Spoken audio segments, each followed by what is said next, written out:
Assalamualaikum warahmatullahi wabarakatuh. Perkenalkan, nama saya Muhammad Ilham Rashid dengan NIM 1501210328. Di sini saya akan menjelaskan tentang analisis CSR terhadap suatu perusahaan. Di sini saya akan mengambil satu perusahaan yaitu PT Semen Padang. Sebelum lanjut ke bagian analisis CSR, apa sih CSR itu? Jadi, semua aktivitas dan kegiatan yang dilakukan oleh perusahaan tentu wajib dipertanggungjawabkan pada tiap perusahaan, mulai dari karyawan, pemilik saham, customer, pemerintah, dan juga masyarakat umum. Pertanggungjawaban tersebut biasanya dikenakan sebagai Corporate Social Responsibility atau CSR. Jadi, kesimpulan yang dimaksud oleh CSR adalah suatu bentuk pertanggungjawaban yang wajib dilakukan oleh suatu perusahaan kepada semua pihak yang ada di dalamnya dengan melaksanakan sebuah program yang mempunyai manfaat.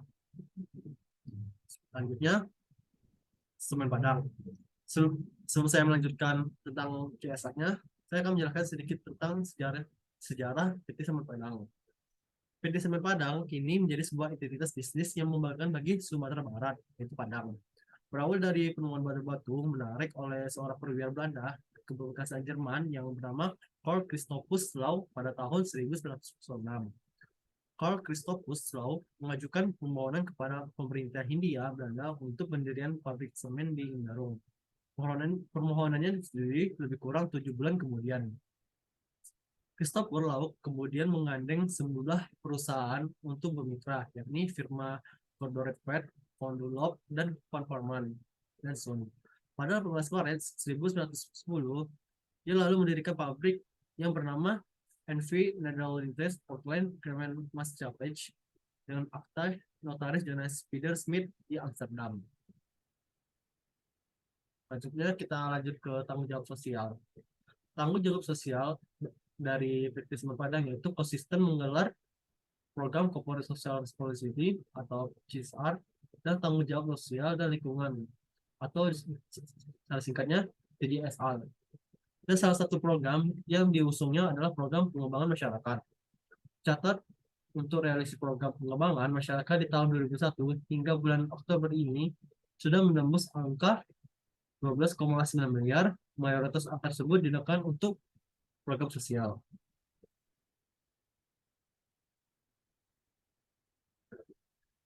Kami sudah kucurkan untuk program pengembangan besar ini sebanyak 12,9 miliar. Penyaluran yang terbanyak ke program sosial mencapai 54%.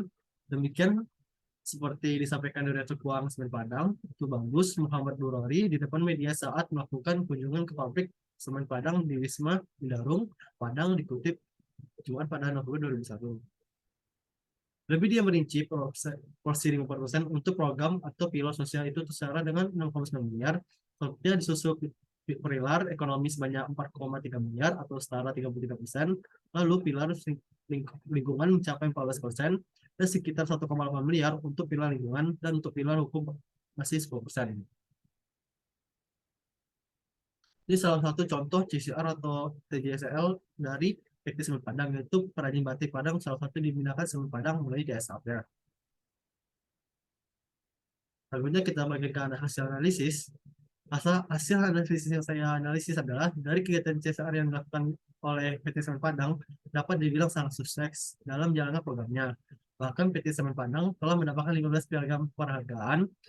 Salah satunya yang baru PT tersebut masuk dalam kategori Top CSR Award 2022. Program CSR tersebut dibagikan untuk sektor usaha mitra binaan aktif CSR Semen Padang, yakni pelaku usaha mikro, kecil, dan menengah di sektor perdagangan dengan subsektor itu sembako dan kelontong sebanyak 396 usaha. Kemudian, sektor industri seperti industri makanan, kerajinan, perkayuan, bordir, dan sulaman, serta batako sebanyak 363 pelaku usaha. Disusul sektor jasa dengan sektornya yakni bengkel, jahit, salon, dan vendor dengan jumlah 171 pelaku usaha. Lalu sektor perikanan yakni perikanan air tawar dengan jumlah 91. Jadi, jika ditinjau berdasarkan salah satu prinsip CSR yaitu triple bottom lines, di mana perusahaan harus memperhatikan 3 unsur penting di antaranya yang pertama profit. Profit itu perusahaan tetap harus berorientasi untuk mencari keuntungan ekonomi yang memungkinkan untuk terus-menerus beroperasi. Yang kedua, people. People ini perusahaan harus memiliki kepedulian terhadap kesejahteraan manusia. Ketiga, planet. Planet itu perusahaan peduli terhadap lingkungan hayati. Beberapa program CSR yang berpijak pada prinsip ini biasanya berupa penghijauan hidup lingkungan. Tentu jika kita memperhatikan pemaparan pada contoh kasus tersebut, tentu kita akan sepakat bahwa PT Semen Padang ini telah memenuhi ketiga unsur di dalam prinsip triple bottom line CSR karya Carol Schmitt. Sekian penjelasan singkat tentang analisis CSR dari PT Semen Padang.